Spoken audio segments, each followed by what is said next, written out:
just sort of setting the stage and talking a little bit about the basics about what the question is.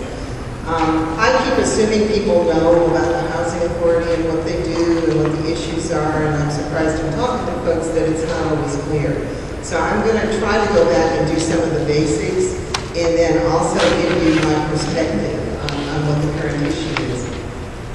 Just to continue with the introduction, I'm the Executive Director of Housing Opportunities Made Equal, which is a small nonprofit agency with a mission of fighting illegal housing discrimination. We were incorporated in 1968, which was the same year that the Fair Housing Act, the Federal Fair Housing Act, was passed, and it became illegal to discriminate in housing on a number of bases, including race.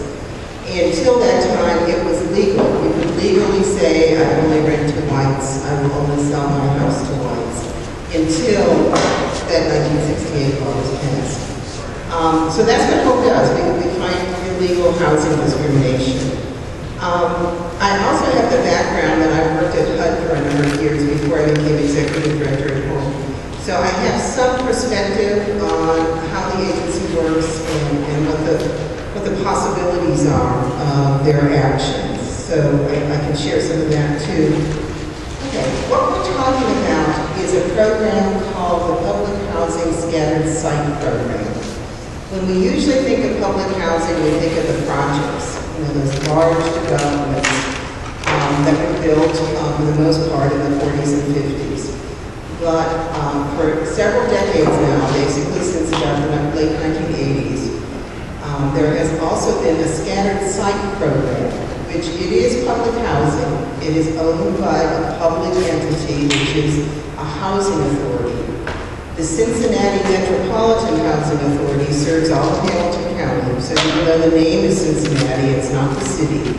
It's a separate public entity that serves all of Hamilton County. And in the late 80s, based on a lawsuit, they said that they were segregating, that they were putting all of their public housing in traditionally segregated neighborhoods. An agreement was signed that they started a scattered site program. And scattered site public housing doesn't look like projects. It looks like some single-family homes, duplexes, 4 families, small 8-unit apartment buildings, some small apartments that are a little bit larger than that. I remember very well when I came to Cincinnati about 20 years ago now. I worked with the League of Women Voters, and they did a housing tour, and I was new in town. So I went down to the League office in Mount Auburn and got on a bus, and immediately they took me back to my neighborhood and pointed out that the apartment complex, that looked like a private apartment complex, not that far from my house, was in fact owned by the Cincinnati Metropolitan Housing Authority and was public housing. Most of these scattered sites are not identifiable as public housing. They look like any other rental housing in the neighborhood. So that's what the issue is the scattered site program of CMHA.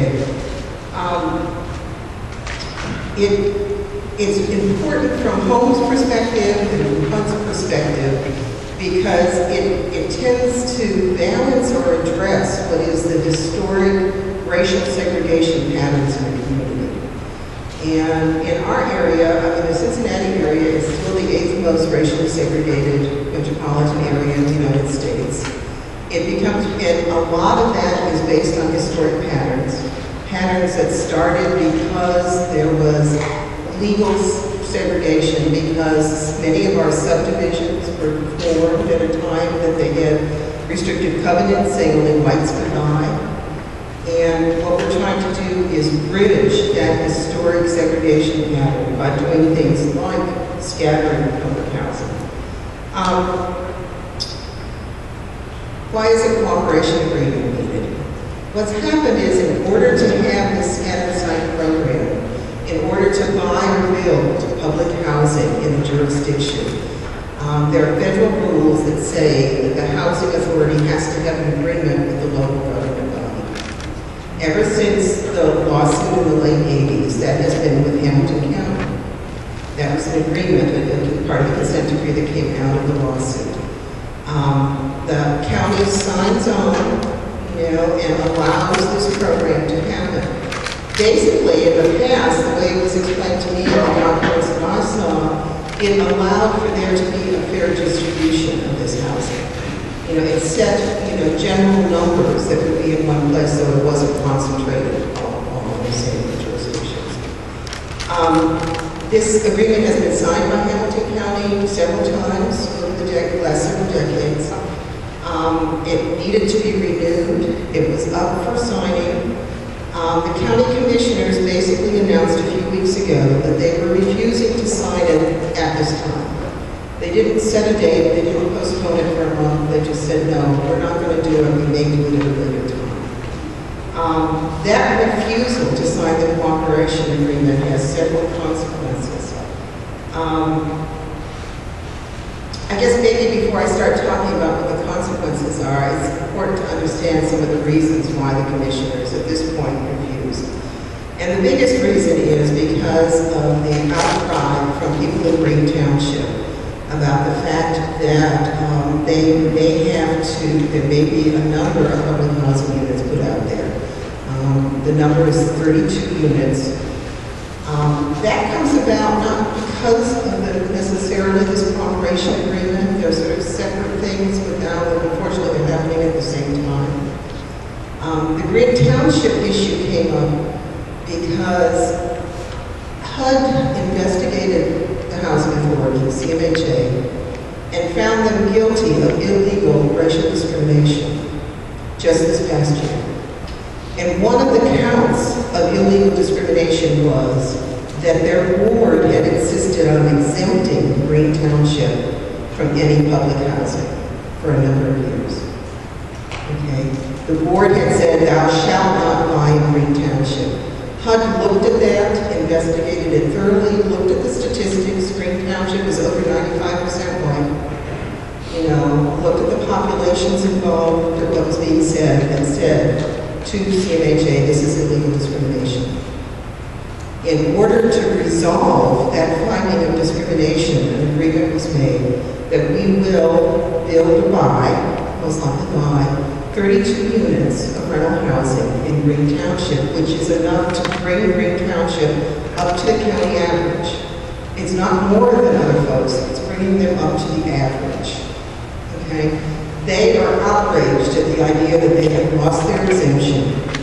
They want to negotiate the 32 number. They said, well, we really shouldn't be at the average, we should be somewhere lower, don't give us that much. Understand Green Township has about 58,000 people in it. And the outcry that we're hearing about destroying the neighborhood with 32 units of public housing is pretty amazing. And for many folks that have been around for a while, it almost sounds identical, the arguments, to the arguments that were made in the 50s and 60s about why we could not integrate our neighborhoods at all. The overbloated concerns about property values and things like that are almost identical to what you heard in the 50s and 60s. But this outcry from Green Township has the county commissioners nervous. I mean, they are elected officials.